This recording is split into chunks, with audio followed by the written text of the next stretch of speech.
Why wine is a travel experience and how to get going. Don't need no ticket, nor cases crammed with received wisdom. You just get on board. Think about your first taste of a world expanding beyond your borders. When you're small, so is your world. Foreignness is a stone's throw away. You only have a handful of experiences. Everything is new. I grew up in Rye, East Sussex, in the southeast of England. I loved it there. From that town, we'd venture out. Places like Tenterden and Hastings were foreign, then became familiar. Less regularly, we might go to Brighton, big enough to have a football team that played on TV, but that was still in the same county. We checked off London too, the grand capital. We had cousins in other counties, Norfolk, Suffolk, Berkshire. Interminable car rides, but worth it to discover uncharted territory. And there were rumours of other lands and times all around us. Julius Caesar was said to have landed nearby, and a Norman king called William the Conqueror won the Battle of Hastings in 1066. He came from France, so that was close. Horizons busted left, right, and centre. The world was already mind blowing. I learned French at primary school, a special treat because a teacher had married a mademoiselle or something. We had a workbook called Salut! Hi! Filled with words to learn, sentences to complete, and market scenes to colour in. Before I was 10, we went on a school trip to France, just an hour away by ferry, and stayed a few days. The ham, jambon, cheese, fromage, bread, pain, butter, beurre, and jam, confiture were all different and yummy. Loaves were baguettes, and they were long and thin.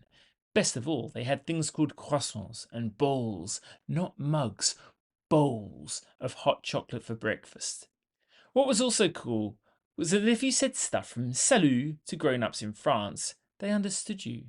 They smiled at you and they talked back. You learned that voyager means to travel, and bon voyage was have a nice trip.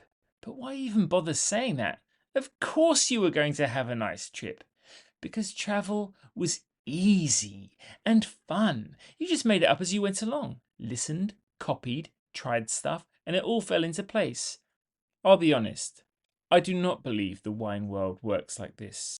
But I'll also say this, it absolutely bloody well should.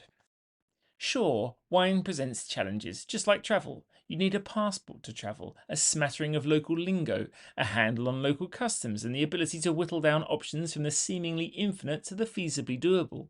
In the travel realm, you take these in your stride. Some, indeed, are a titillating part of its novelty. In wine, they can present barriers. You might say wine is complicated, but it isn't. It undoubtedly gets complicated, but that doesn't have to happen until you're good and ready. And when you are, that's another part of its magic. But look at it this way. Paris is complicated. Yeah, I know people do Paris, often on the same trip as they might do Rome and check out Prague. But scoffing a pain au chocolat halfway up the Eiffel Tower is just the start of the journey. How far do you want to go? The key is, the start of the story should be fun and kindle the curiosity to dig deeper. To take the next step in your stride should take little more than the inquisitiveness and consciousness and smidge of audacity that got you this far. But here's the problem, and I'm here to solve it. When you travel, you have baggage. Literally. When you come to wine, well, it's the wine that has baggage. And it really shouldn't. So let's get rid of it. Too much, read almost all content in this realm starts with the premise that wine is somehow special. Of course, wine is somehow special, otherwise why would Vininspo exist? But it isn't special in the way they make you think it is. Wine is wholly relatable, the fermented juice of fruit grown by people in nature. It's straightforward. If you drink wine and count it as part of your culture, you're fortunate.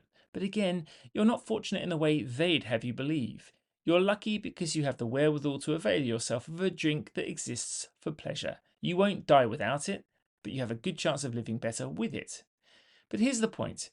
It's not special in the sense that it's the preserve of the initiated, the in-crowd, the elite, and you're not fortunate in the sense that you've been granted access by the beneficence of some omniscient deity. Everyone should feel they belong in the world of wine, and to feel their voice deserves to be heard. A bottle of wine contains mysteries. We are the traveller knocking at its door. And the precious innocence the traveller brings, like that sallow reading school kid with his croissant flaked grin, should be warmly welcomed.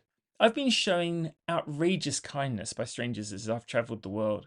My countless stupid questions have been greeted not by scoffs and scorn, but by patience and a will to have me understand. If anything, my ignorance has been accepted as a token in exchange for enlightenment. We live in times where fleeting second-hand impressions stand in for first-hand experience. But away from the smartphone screen, we know there's no substitute for living in the moment. The world around us is fascinating. Its palette of sights, sounds, and tastes is so rich and varied. The layers of history and possibilities of the future. And perhaps we forget that love and friendship go far beyond what we might have now. People, for all their faults, are amazing. What's special about wine is that it brings together all this wonder.